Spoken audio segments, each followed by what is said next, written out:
राधे राधे कान्हा जी। कहते हैं राधे राधे रटो दौड़े आएंगे बिहारी। क्यों, किस वजह से राधा नाम जपने से श्री कृष्ण प्रसन्न होते हैं और दौड़ते हुए आ जाते हैं? किस उद्देश्य से हुआ था राधा रानी का धरती पर जन्म? कौन है राधा रानी? किसकी बेटी है राधा रानी और किस वजह से उन्हें जन्म लेना पड़ा? आखिर क्या अस्तित्व है राधा रानी का? किस उद्देश्य के लिए राधा रानी का अवतार हुआ था? क्यों हुआ था? क्या वजह थी इसके पीछे? आइए जानते हैं। उनके पिता ने कब मांगा था वरदान कि राधा रानी उनके घर में पुत्री रूप में पैदा हो? इसके पीछे एक पौराणिक कथा है कि राधा रानी का अवतार क्यों हुआ था। जब भगवान श्री कृष्ण ने मोहिनी रूप धारण किया था तो उनके सौंदर्य पर सभी देवता मोहित हो गए थे। उन देवताओं के मन में बस यही कामना हुई कि काश इतनी सुंदर पत्नी उनकी जीवन साथी बन जाए तो उनका जीवन धन्य हो जाए। इस सब से अलग सिर्फ एक इंसान की सोच थी, एक देव की सोच थी। एकमात्र देव थे सूर्य देव, जिनके मन में मोहिनी के प्रति इस तरह का भाव नहीं आया। उन्होंने मन ही मन में सोचा कि यदि मेरी पुत्री बन जाए तो कितना अच्छा हो। भगवान श्री कृष्ण ने उनकी भावना को समझकर उन्हें आश्वस्त किया कि आपकी इच्छा जरूर पूरी होगी। सभी देवताओं के अतिरिक्त सिर्फ सूर्य देव ऐसे देव थे जिनके मन में मोहिनी को लेकर पुत्री भाव पैदा हुआ था। बाद में सूर्य देव ने जन्म लिया। कालांतर में जब सूर्य देव ने ब्रिज भूमि में ब्रिजभानु महाराज के रूप में जन्म लिया और तपस्या की और ब्रह्मा जी से प्रार्थना की कि उन्हें ठाकुर जी की पुत्री के रूप में प्राप्ति हो।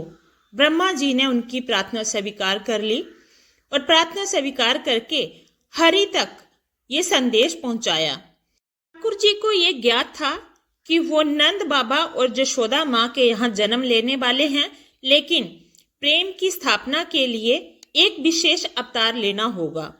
ठाकुर जी ने अपने आप को शीशे में बड़े ध्यान से देखा तो ऐसा रूप दिखा जो स्वयं ठाकुर जी को भी मोहित कर गया। ये ठाकुर जी का स्त्री रूप था। प्रभु ने इस सब रूप को स्थिर किया और लक्ष्मी जी के वस्त्र आभूषण और श्रृंगार से उसको तैयार किया। इस सब रूप को देखकर ऐसा लगा मानो मनुष्य और चंद्रमा दोनों का मिलन हो गया हो। वह इतना दिव्य स्वरूप था कि ठाकुर जी की अपनी आंखें मूंदते ही रह गए। ठाकुर जी भी अपनी छवि को देखकर मोहित हो गए। ये राधा रानी का दिव्य स्वरूप था जिस पर कोई भी मोहित हो सकता था, जहां तक कि श्री कृष्ण खुद भी मोहित हो गए। फिर जब राधा रानी का हुआ प्रकाट्य, श्री राधा का प्रकाट्य सुबह 4 बजे का है। राधा रानी की जन्म पर वृषभानु महाराज और कीर्तिदा माता के घर उत्सव मनाया गया। सभी गोपी और गोपियों तथा ब्रिजवासी आनंद से झूम उठे। जन्म के समय राधा रानी अपनी आंखें नहीं खोल रही थी, इससे सभी लोग चकित थे। अनेकों प्रयासों से भी राधा रानी ने अपनी आंखें नहीं खोली।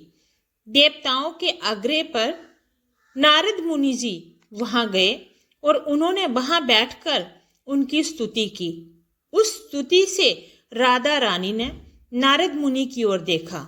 उस समय राधा रानी ऐसी थी जैसी मृगनयनी सुंदर बालिका अपने पालने से झांक रही हो। इस दृश्य को देखकर वृषभानु महाराज भाव विभोर हो गए और श्री राधा रानी को बड़े भाव से प्रणाम किया। उन्हें ये सब देखकर ऐसा एहसास हो गया कि उनकी पुत्री कोई साधारण बालिका नहीं है, बल्कि वह साक्षात देवी ही है।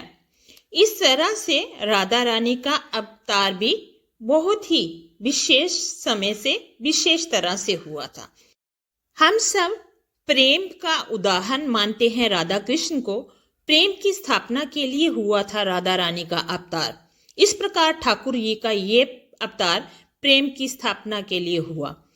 ठाकुर जी ने ज्ञान, धर्म और वैराग्य की स्थापना के लिए अनेकों अवतार लिए हैं, लेकिन प्रेम की स्थापना के लिए केवल राधा रानी का ही अवतार लिया है।